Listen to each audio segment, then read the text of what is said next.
নমস্কার। কবিগুরু রবীন্দ্রনাথ ঠাকুর বিরচিত করি ও কোমল কাব্যগ্রন্থের কবিতা প্রাণ।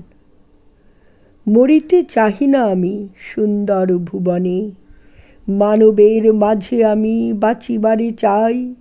এই সূর্য করে এই পুষ্পিত কাননে, জীবন্ত হৃদয় মাঝে যদি স্থান পাই। ধরায় প্রাণের খেলা চিরতরঙ্গিত, বিরহ মিলন কত হাসি অশ্রুময়। মানবের সুখে দুঃখে গাঁথিয়া সঙ্গীত, যদি গো রচিতে পারি অমর আলয়।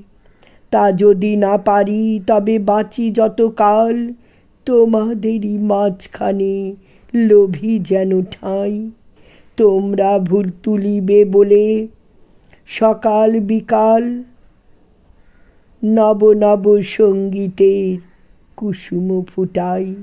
হাসি মুখে নিও ফুল, তারপরে হায় ফেলে দিও ফুল যদি সে ফুল শুকায়। ফেলে দিও ফুল যদি সে ফুল শুকায়। নমস্কার।